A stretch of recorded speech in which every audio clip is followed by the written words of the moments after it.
Do we have too many digital modes, digital voice modes for UHF, VHF? I did a video about this not too long ago and had some really, really interesting comments on that video that I wanted to address in a new video.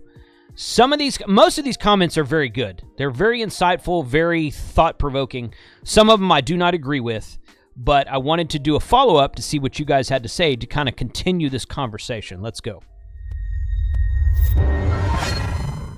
Today's video is sponsored by Ham Radio Prep. Save a 20% discount off of all of their packages and courses with the coupon code of Jason20. So this is the video that I recorded I posted this in December of 2024. You can see this right here.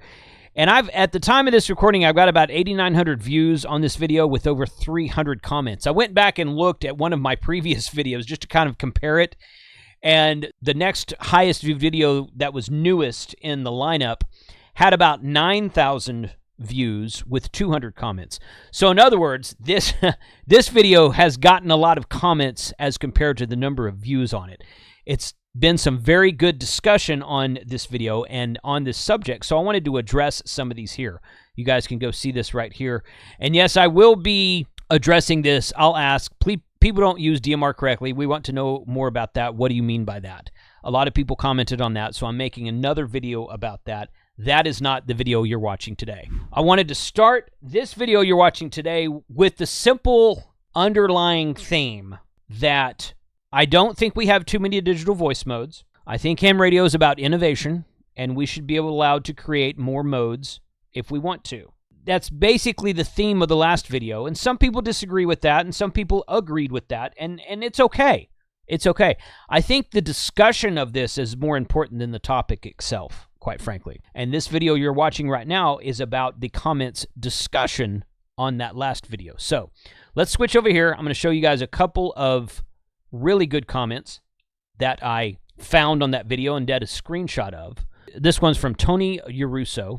Yes, we absolutely need a standard.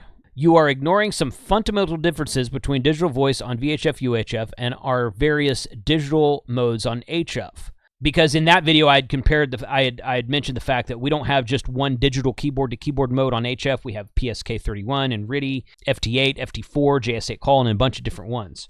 So I had compared digital voice modes like DMR, dstar, and Fusion to digital HF modes. First is that there's a difference in between digital modes and different radios. I can use the same radio for CW, RTTY, FT8, Olivia, and all sorts of other stuff. I don't have to buy a CW radio, a RTTY radio, or an FT8 radio.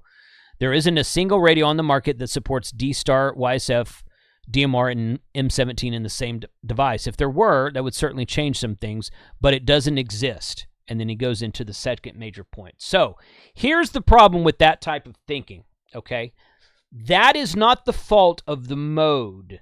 That is not the fault of the mode. First of all, you don't have an FT8 radio.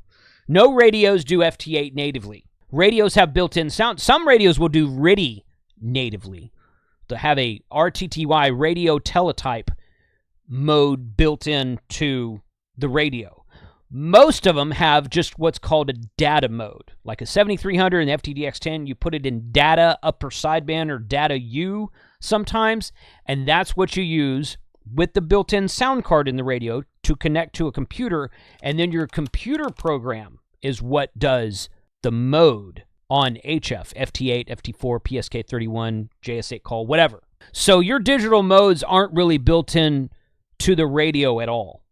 Okay, it's built into a computer program that you're running externally, except for RTTY. Not really a valid comparison there. Number two, that's not the fault of the mode. Someone could build a radio that does DMR, System Fusion, and P25 and dstar and everything else. Someone could do that. Guess what? The hotspot guys already took care of that for you. Pi-Star, WPSD, and OpenSpot already do that. Why don't the radio manufacturers do it? Well, because everyone wants you to buy their radio. So this is where we get into a little bit more of commercialization of amateur radio as compared to innovation of amateur radio. The rest of these comments I'm going to show you is people arguing with me because I argued with these. I've got this guy and one other commenter that I'm going to talk about today, and I'm arguing with them. Now, let me say this. I welcome your arguments. I don't think you guys should shut up and go away. That's not what I'm saying. Okay? I welcome your arguments. I thank you for your insight. You have given me more things to think about and more, quite frankly, more topics to make videos about. So I thank each and every one of you. I don't mean to discourage or disparage anyone in this video. Okay? That's not the purpose of this video. I'm not calling anyone out as saying, no, you're wrong and you're an idiot. I'm not saying that. I'm saying I may not agree with you and you don't agree with me, and that's okay. This is a discussion we're doing here. So his first part in that is it's not valid because it's not the mode's fault. It's not DMR dstar Fusion's fault that no one makes a radio. That's the manufacturer's fault, okay? And it's not really valid to compare it to a computer program running on a computer. The second, he goes on to say, the second major problem is because we're talking about VHF, UHF, and because of the laws of physics, that means we're heavily dependent on repeaters.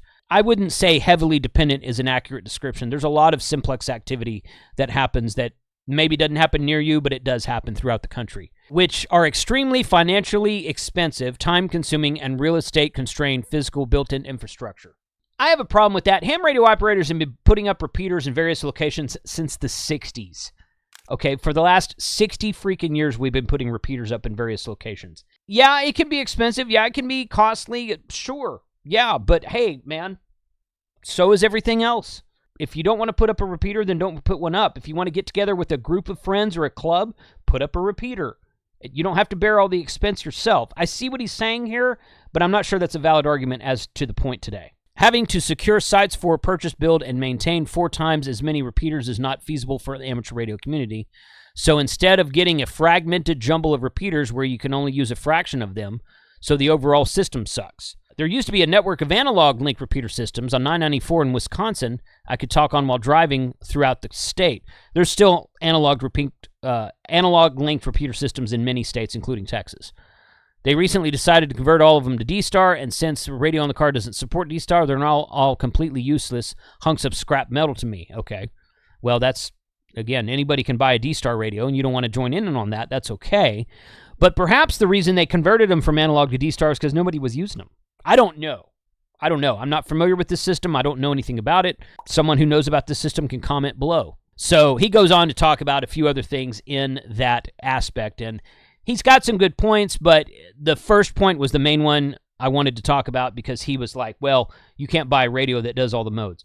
No, you can't. That's true, but that's not the mode's fault. That's not because the modes are incompatible. That's because the manufacturers have decided not to build such a thing. So, moving on to the next one. Now, these next few are from the same person, and he and I kind of go back and forth on a few things here, but this is, again, good discussion. Imagine a world where you could buy a single digital cable radio, and then anywhere you go, you can use that radio on any digital cable repeaters you run into. Imagine not getting somewhere and finding out that neither of the 2 digital modes you purchased access to in the form of multiple radios that you may not even like for anything other than digital mode you need. I don't know. Okay. And you need to buy a different radio. In other words, you travel somewhere, you have a digital mode, but all the repeaters in that area are a different digital mode. You need to buy a different radio you may not even like just to use the digital mode that is a new community built around. Now, explain to me again, how do you prefer the second scenario, please? Or explain to me how 2 different digital modes bring enough to the table to make the second scenario worth it. Okay, so my response to him, which I'll read to you right here, is easy. Your analogy is flawed for one simple reason. Most people who use digital modes don't travel to other areas and use repeaters in that area. They use hotspots, which they take with them and can be used anywhere on the internet with a connection. Did you actually hear my thoughts on how people use DMR incorrectly? That's one small example. If folks actually used repeaters when they traveled, then your argument would be totally valid. And that's one of my things about the DMR networks, is that they're based too much on hotspots. Again, I'm going to make a second video about, or a third video, or another video, or continuation video, whatever you want to call it, about how I think people use DMR incorrectly, because a lot of you commented on that. But people don't travel to another state or another area in their state and think, oh, I'm going to use the dstar or DMR repeaters when I get down here. They use the hotspot that's in their vehicle. Now, should they be using the repeaters? Yes. That would be excellent if that actually happened, but I think that most of the time that doesn't happen. You've got a dstar radio in your truck, you're using a hotspot when you're on a road trip. When you're traveling to another area, you're using a hotspot. That's what I do. I use DMR repeaters in other areas. I've got Fusion and I've got dstar in my truck, but I don't have any repeaters for other areas programmed into them. So it'd be great if people actually use it that way, but I don't think anyone does. Now, if you want to learn how to use all of these modes, including analog, I highly recommend Ham Radio Prep. Ham Radio Prep is the sponsor of today's video. You can save a 20% discount on all of their courses, Technician, General, and Extra. Their MCOM 101 course, their HF Basics course, and their Baofeng Basics course. Save a 20% discount on the courses individually or as a package deal with the coupon code of Jason20. Check the link in the description below, and thank you, Ham Radio Prep, for sponsoring this channel. He goes on to say, I will absolutely concede that you have more experience than me with, and thus more knowledge of, people who use digital, but I say it's strictly a positive if I could use any digital repeaters I bump into with a digital cable radio, and I'm still yet to hear a positive argument for having so many options, other than it's better to have more options statement, which I feel like holds up only if the options are different enough to be truly more options and not limitations. Okay, I see what you're saying. I think most of us would agree. Now, he goes on to say in several of these comments, most people would agree with me. Actually, if you read the comments on this video, about half or more of the people agree with what I said, and about half don't. So I don't think there's a most in any scenario here. Okay, a lot of the comments were agreeing with my point of view on that video, and a lot of comments were agreeing with this point of view on the video. But I'm not going to say it's most one way or the other because I didn't go count them, so I don't know. But he insists that most people agree with him. I think he's wrong, but okay, let's move on. They don't give most of us more options. Instead, they give us less options in a given area of the planet. I don't know of anyone who has ever said, I'd like to use DMR to rag chew with my buddy in XYZ, but Fusion is my choice for making contacts or anything like that. I do know people who say, I wish I could use my DMR radio over XYZ, but they're using ABC modes over there, and I don't like these radios. Okay. Those hotspots are nice when you have them at home, or if you have a MiFi or something like that, but they are a tool for some use cases, not a solution for what we believe to be a problem. So you have explained that we are wrong. I didn't say you were wrong. I said I disagreed with you. But you have not explained why we are wrong at all. Just more options isn't enough. Give us what is valuable about the options that makes it worth having so many radios that you can't talk to many other modes directly on digital. So those hotspots, he says those hotspots are nice at home or if you have a MiFi or something, but they are a tool for some use cases, not a solution for what we believe to be a problem. Okay, two things on that. Number one, he's right. Hotspots should not be a solution. The repeater network is a better network than a hotspot network anyway. So people should be using the repeater network for whatever mode they're using, including analog. The problem with that is that they don't. No one uses that. People carry hotspots with them everywhere. I do it. I carry a hotspot with. I have an open spot with me when I'm on road trips in the truck. I have a hotspot with me all the time. I've got multiple hotspots. Most people who have a hotspot have more than one. Like Cheetos. You can't only eat one, right? His point would be a lot more valid if it was actually true, and his point is not true. So that's because people do use hotspots that way, and that's just the way it is. So let's move on. Then he goes on to talk about Josh's recently released video called "The Real Reasons Repeaters Are Dead," which I had actually listened to and watched prior to this comment coming across my channel. So I will link to that video from somewhere in here. You guys go watch that if you haven't seen it yet. Josh interviews George from Pactena, George from Ham Radio Workbench, and his assessment in a nutshell, he's got some really good points you guys should go listen to, but in a nutshell, he says that the repeaters are not dead. All of the people who used to use repeaters still use repeaters. They're just scattered between analog, dstar, DMR, Fusion, maybe some P25, maybe some other modes, maybe some stuff for NXDN. And you know what I say to that? I say, good. Because we've been hearing for years how dead the repeaters are.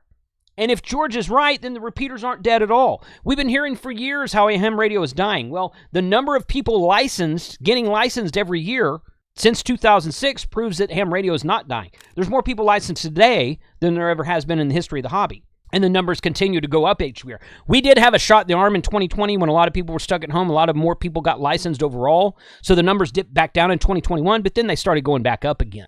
So yeah, we had the whole lockdown 2020 thing because of COVID, sure. But it still doesn't change the fact that there are more licensed operators than there ever have been. And I've said that in numerous videos, and people are like, well, yeah, but nobody is active. Well, if what George is saying, everybody is active.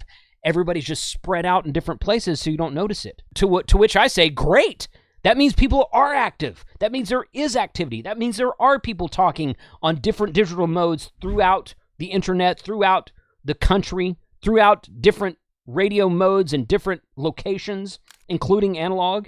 Great. Excellent. I think that's great.